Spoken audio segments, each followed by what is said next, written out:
sur 92.3 et en vidéo live Facebook sur la page RGFM. On va parler logement ce matin avec la directrice générale de Montluçon Habitat, Roselyne Vavra. Bonjour. Bonjour. Merci d'avoir répondu à notre invitation. Merci d'être à notre micro ce matin.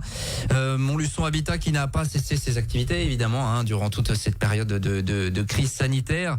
Mais forcément, comme partout, comme dans tous les secteurs, cette crise aura un impact finalement. Alors, bien sûr, Montluçon Habitat a connu évidemment la crise comme tout le monde. Nous sommes restés très actifs, c'est-à-dire qu'on a vraiment privilégié le fait de maintenir le maximum d'activité. Bien sûr, pour le service de proximité, le nettoyage, la gestion des containers d'ordures ménagères, et puis les dépannages, évidemment. Mais nous avons aussi beaucoup télétravaillé, et donc en fait, nous avons tenu quand même une activité très soutenue pendant tout le confinement. Le télétravail, justement, est-ce que ça peut devenir la norme dans un organisme comme Montluçon Habitat, ou pas la norme, mais en tout cas, est-ce que ça peut se développer sur le fond? Alors oui, c'est vrai que nous y réfléchissons. D'ailleurs, en septembre, nous allons proposer une charte sur le télétravail aux organisations syndicales. Mais c'est vrai que bien sûr, ce sera limité à certaines activités, et puis ce sera cadré dans le temps. Je pense qu'on n'ira pas au-delà d'une journée par semaine, parce que ce dont on s'est rendu compte quand même, c'est que les personnes qui sont restées plusieurs semaines en télétravail sans revenir voir les collègues, eh bien, elles étaient bien contentes quand même de revenir dans les locaux et de partager à nouveau quand même des échanges avec l'ensemble de l'équipe. Donc c'est bien, mais voilà, à petite dose et de façon encadrée. Alors, Montluçon Habitat engagé dans un vaste programme de rénovation urbaine. Est-ce qu'il y aura des conséquences sur les chantiers notamment? Alors aujourd'hui, tous nos chantiers ont repris. Nous avions aussi beaucoup d'études en cours, notamment pour la démolition des 2 bâtiments de la verrerie, pour la réhabilitation de Pierre-Leroux. Donc tout a repris. Bien sûr que nous avons perdu quand même 2 mois pendant lesquels nous avons travaillé, nous avons continué à travailler tout ce qu'il était possible de faire, mais malgré tout, on envisageait par exemple le début de la déconstruction du bâtiment D à la fin de l'année. Bon, ce sera plutôt début d'année prochaine. Ouais, un délai de 2 mois en fait. Oui, voilà, qui s'est imposé à tout le monde, bien sûr. On rappelle donc des constructions du bâtiment D de la verrerie repoussées de quelques semaines. Il y a des chantiers aussi à Pierre-Leroux. Est-ce qu'on en est finalement des chantiers à venir? Alors Pierre-Leroux, donc nous avons un chantier important puisque nous réhabilitons 80 logements. Une réhabilitation très très lourde puisque nous traitons bien sûr la rénovation thermique sur un label BBC Rénovation, mais nous allons aussi rendre accessibles les 2 bâtiments, donc par le biais d'ascenseurs que nous allons poser sur les façades, et nous allons aussi nous installons aussi 8 logements dédiés aux personnes à mobilité réduite. Et ensuite, nous travaillons aussi sur la rénovation des équipements sanitaires au sein des salles de bain. Là, comment ça se passe? C'est des études en cours? On n'en est pas encore à la phase supérieure? Alors aujourd'hui, nous sommes en train de finaliser, on va dire, l'articulation entre les éléments techniques du programme et le plan de financement, parce que évidemment il faut respecter l'enveloppe financière, donc ça prend en général un certain temps. Et ensuite, nous allons dans une deuxième phase concerter avec les habitants, c'est-à-dire leur amener les propositions que nous pouvons leur faire et voir avec eux, pour finaliser les éléments concrets du projet. Justement, voilà, cette phase de concertation avec les habitants, là, c'est compliqué, vu les mesures. Alors effectivement, nous avons fait une réunion avec Montluçon Communauté, justement pour recaler un petit peu, bien sûr, le programme en rue, puisque bien sûr que là aussi, les 2 mois de confinement ont eu leurs effets. Ce que nous envisageons, c'est sans doute de faire des ateliers avec un nombre plus restreint de personnes, de manière à ce que on puisse respecter bien sûr les règles les règles sanitaires, et puis sans doute d'ouvrir une page sur des réseaux sociaux, de manière à ce qu'on puisse communiquer régulièrement sur le projet, et puis faire réagir les personnes, et donc faire une concertation aussi un petit peu dématérialisée en quelque sorte.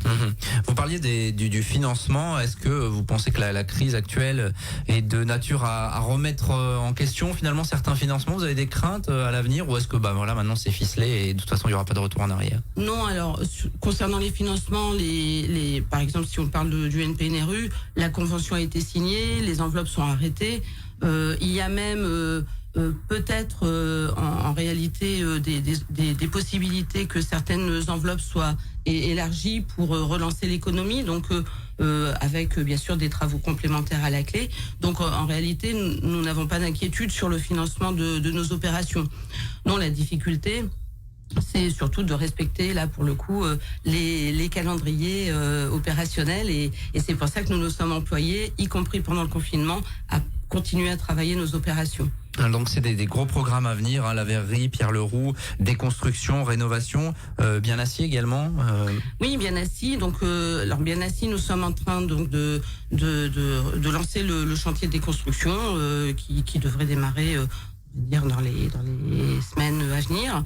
Et là, pour le coup, nous envisageons une démolition des 2 tours pour le tout début de l'année prochaine, puisque là aussi nous avons un petit décalage, mais là vraiment le chantier, l'entreprise est retenue, tout est paré pour démarrer. Rue des Merles, on rappelle. Exactement.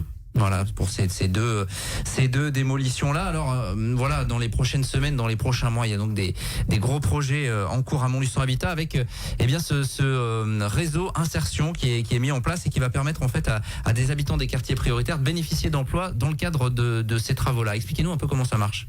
Le réseau insertion, en fait, nous l'avons créé déjà depuis 2 ans. Hein. C'était dans le cadre de l'élaboration justement de la convention du NPNRU.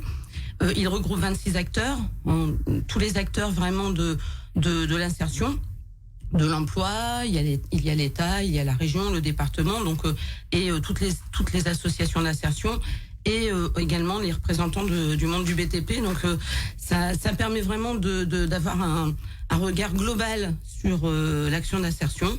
Et donc c'est un réseau qui permet de faciliter le rapprochement entre les habitants des quartiers prioritaires et les entreprises à qui nous demandons de réserver un nombre d'heures de travail dans les chantiers pour ces habitants. Alors du coup, on en a parlé la semaine dernière, mais il y a des permanences qui sont assurées les 2e et 4e mardis du mois, quartier Pierre-Leroux, également du côté de Bienassi durant cette période. On vous rappellera les dates bien évidemment. Tout un chacun peut venir, en fait, habitants des quartiers prioritaires. Là, ce sont des permanences pour assurer de l'information finalement. Oui, tout le monde peut venir, et en fait, il n'est pas besoin d'avoir des qualifications particulières pour intégrer un chantier dans le cadre de l'insertion par l'économie. C'est au contraire un moyen de justement permettre aux gens d'engager une première expérience professionnelle ou de retrouver une expérience professionnelle, et aussi d'avoir un accompagnement, puisque nous avons prévu aussi un parcours de formation. Et puis les entreprises ont l'habitude de former aussi en interne les entreprises du BTP. Donc c'est vraiment ouvert à tous. Et effectivement, Monsieur Massif, donc qui est le médiateur social qui donc travaille pour Montluçon Communauté, est dédié à ce réseau insertion, est dédié à l'animation et au lien avec les habitants pour faciliter leur entrée et pour leur donner toutes les informations possibles sur le dispositif de l'insertion par l'économie. Parce qu'on se rend compte que souvent les gens méconnaissent en fait ces possibilités. D'où l'intérêt de ces permanences. Oui, il n'est pas nécessaire d'avoir un certain bagage déjà dans ce domaine particulier. Non, tout le monde peut se présenter, tout le monde peut bénéficier d'un accompagnement, et y compris puisqu'on se rend compte aussi que les femmes notamment ont très peu accès au programme d'insertion par l'économie, alors que beaucoup aujourd'hui investissent les métiers du bâtiment.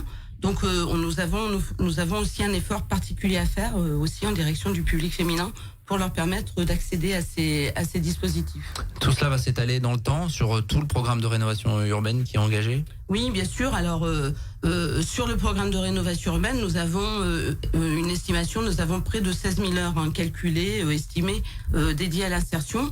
Bien sûr, c'est une estimation. En général, nous atteignons des montants, des niveaux supérieurs. Mais par contre, en fait, le réseau insertion travaille aussi sur les autres types de chantiers, puisque l'année dernière, nous avons le réseau insertion, par exemple, a encadré l'insertion par l'économie intégrée dans la réhabilitation du Dienna, donc pour Montluçon Habitat. Donc en fait, l'objectif, c'est d'aller au-delà de l'ANRU et de profiter de tous les chantiers, de toutes les activités possibles sur le territoire pour justement augmenter le nombre d'heures proposées.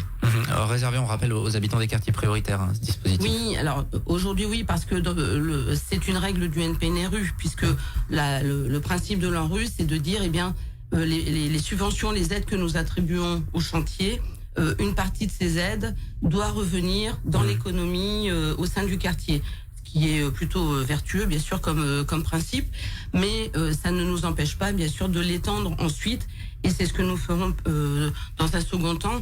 Aujourd'hui, nous nous consacrons au NPNRU parce que nous avons des engagements à tenir, mais ce dispositif s'étendra aux habitants du territoire par la suite. Voilà, des permanences donc organisées dans le quartier de Biennassine, dans le quartier Pierre-Leroux, si vous avez besoin de renseignements, si vous voulez vous inscrire dans ce programme-là. Merci Roselyne Vavra d'être passée à notre micro ce matin. Merci à vous. Il est 7h56, nous on va continuer le Good Morning Montluçon jusqu'à 9h. 7h45, l'invité du jour. En direct sur 92.3 et en Facebook Live vidéo sur la page RGFM.